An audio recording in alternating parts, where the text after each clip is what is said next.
Beautiful roads though, fucking hell.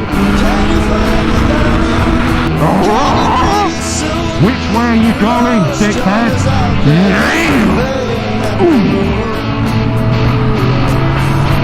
Oh yeah, mate, get me knee down, get me fucking knee down. Oh yeah! You alright guys? I'm just going to give you a quick overview of what I've done to the bike so far.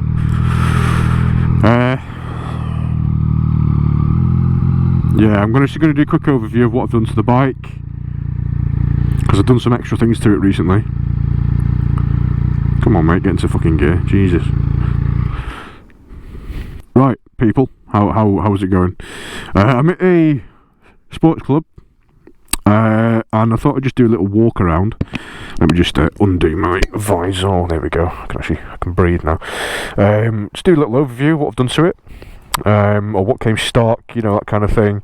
So you might notice there's no indicators at the back. That's because I've managed to put on the TST Industries fender eliminator rear tail light, integrated tail light, which looks fucking mean as hell, by the way. I actually really like that.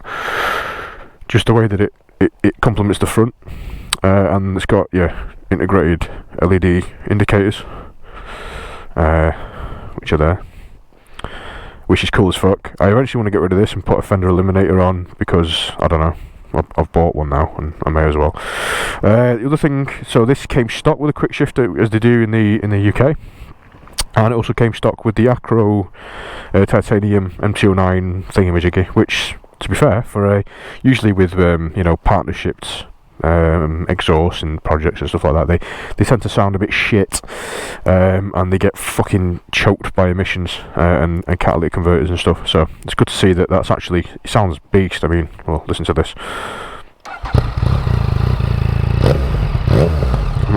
I mean, it's beautiful, as you can hear from the videos.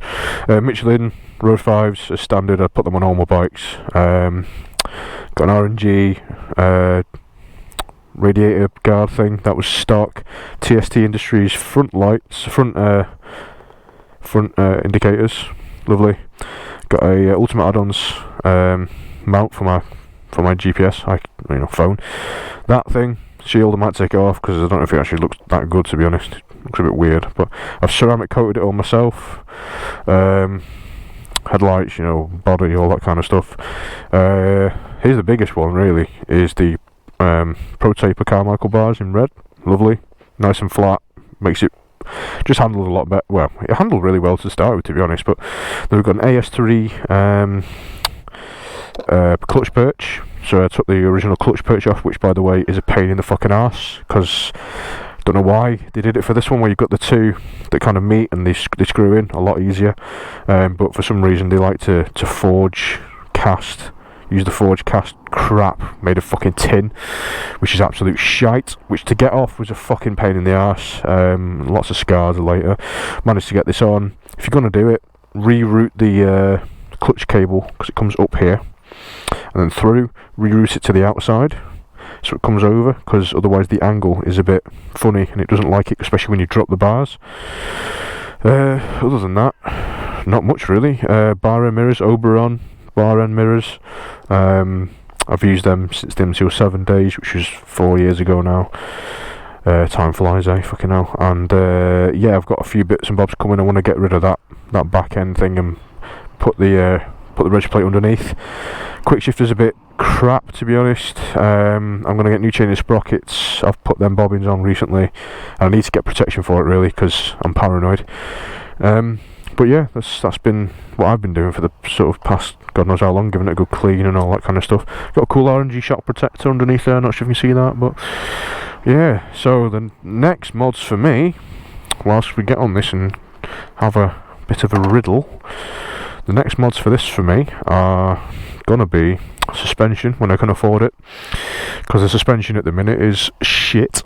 You know, I'm a bigger boy, and they're just not built for bigger lads. They're built for little Japanese dudes that are, you know, 80 kilo or something. But I'm 105 kilo at the minute, but I don't think I'm gonna go for suspension anytime soon, because I've been losing weight. I was 155 kilo. I'm now 105, and if I'm going the way that I have been going, I don't particularly want to respring every 5 minutes because I've lost more weight. So I don't really know what to do on that point, to be honest. Although suspension really is dangerous on this thing if you're bigger. I mean, look at this. I mean, I've set it up as best I can. It is just boing, boing. It's a fucking trampoline. It's not great.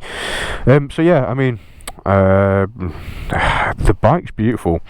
However, what I'm going to be doing, because you might have seen clips already, I'm not sure how I'm going to edit this yet, to be honest, but tomorrow or the day after, well, today I'm just going to take the ECU out and get it flashed, because the issue that I have with it is essentially the fueling and the suspension on these bikes has never been its strong point, you know. The fueling on them used to be really bad. Now it's just slightly bad, but it still just needs to be smoothed out. It needs to be linear. It needs to be nice and just responsive, you know, confidence giving. But at the minute, it just, the gear either wants to rip your fucking head off, or it flattens out in the mid range when you're giving it some, and it's just I don't know what the word is. It's just so bipolar. It's unbelievable. I mean, the power to weight ratio on this thing is quite good, as you know. Well, it's insane as it is. But at the same time, I want to be able to get as much out of this bike as I can, but in a nice linear fashion. I don't want it to, you know, in one part of the rev range dip down, and then all of a sudden smack you in the face at 9,000 revs, which it is doing now. So first and second gear. First gear will rip your fucking face off. Second gear will still rip your face off. Third gear depends which revs you're at, you know. Hello, Mr. Wasp. Depends what revs you're at, really. But the equivalent sort of, you know, equivalent revs at 2,000 to 3,000 is completely different. Well, obviously, but the third gear, when you pin it, when you give it 100% throttle or somewhere around there, you know, give it a good, you know, handful, it just lags. It takes a while to meet the point of the percentage that you're giving throttle, which is all ECU derived. So essentially what's going to happen there is the guys at P3 Tuning have been really kind, and they're going to sort me out. So yeah, what we're going to do is going to ride and talk, and hopefully bits and bobs that I've already filmed will make its way into this. So yeah, cool.